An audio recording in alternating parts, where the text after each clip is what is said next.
এমপিভুক্ত শিক্ষকদের জন্য একটি সুসংবাদ নিয়ে আজকের এই নতুন ভিডিওতে আপনাদের সামনে হাজির হয়েছি।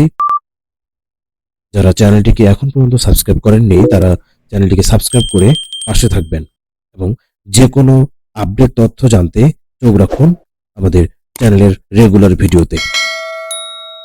সম্প্রতি এমপিভুক্ত শিক্ষকদের ইএফটি জটিলতা নিয়ে নানা ধরনের সমস্যা এখনো রয়ে গেছে।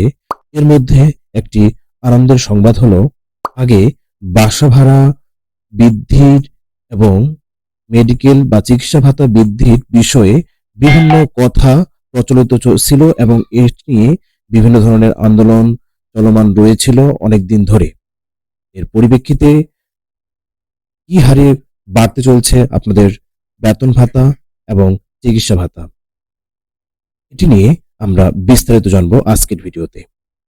Let's go.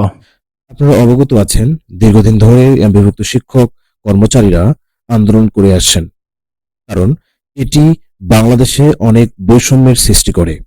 কারণ সরকারি এবং বেসরকারি শিক্ষা প্রতিষ্ঠানে শিক্ষকদের এবং কর্মকর্তা কর্মচারীদের বিভিন্ন ধরনের বেতন বৈষম্য রয়েছে।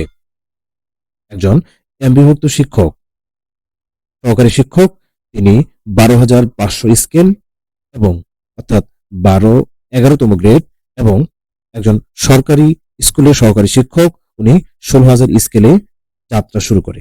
এই বেতন বৈষম্য দূর করতে সরকার বিভিন্ন সময়ে নানাবিধ সিদ্ধান্ত নিয়েছে, যদিও শিক্ষা খাত অনেক অবহেলিত হওয়ার কারণে এটি বাস্তবায়নের মুখ দেখেনি অনেক দিন ধরে।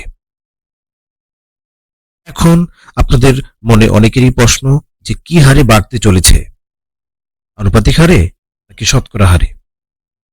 এটি অনেকটা সুখের সংবাদ হলো, এটি অনেকটা কষ্টের সংবাদও হলো যে সবার জন্য একই হারে বাড়ছে এই ভাতাগুলো। অর্থাৎ আগে একজন এমপিভুক্ত শিক্ষক কর্মচারী পেতেন মেডিকেল ভাতা 500 টাকা এবং বাসা ভাড়া 1,000 টাকা পেতেন। এখন সম্প্রতি একটি সোর্সে জানা গেছে যে এমপিভুক্ত শিক্ষকদের বাড়ি ভাড়া 1,000 টাকা থেকে বৃদ্ধি করে 2,000 টাকায় উন্নীত করা হয়েছে। অর্থাৎ বাসা ভাড়া 1,000 টাকার পরিবর্তে 2,000 টাকা করা হয়েছে, অর্থাৎ 1,000 টাকা বৃদ্ধি পেয়েছে। এবং চিকিৎসা ভাতা 500 টাকা থেকে বৃদ্ধি পেয়ে 1,000 টাকা করা হয়েছে, অর্থাৎ শুধুমাত্র 1,500 টাকা বৃদ্ধি করা হয়েছে এমপিভুক্ত শিক্ষক কর্মচারীদের জন্য। এটি যদি আনুপাতিক হারে না করে শতকরা হারে করা হতো তবে এর পরিমাণটা বাড়তে পারত এবং সেক্ষেত্রে বৈষম্য অনেকটা দূর হতো। এটা নিয়ে দীর্ঘদিন ধরে আন্দোলন হয়ে আসলেও এটির পুরোপুরি এখনো বৈষম্য দূর করতে পারেনি। তবুও যতটুকু বৈষম্য দূর হয়েছে সেটি শিক্ষকদের জন্য অনেকটা সুখের সংবাদ। এই ছিল আজকের সর্বশেষ আপডেট। খুব শীঘ্রই এটি প্রজ্ঞাপন আকারে প্রকাশ হতে যাচ্ছে। প্রজ্ঞাপন হওয়া মাত্রই আমি আপনাদের এই চ্যানেলে জানিয়ে দেব। ধন্যবাদ সবাইকে।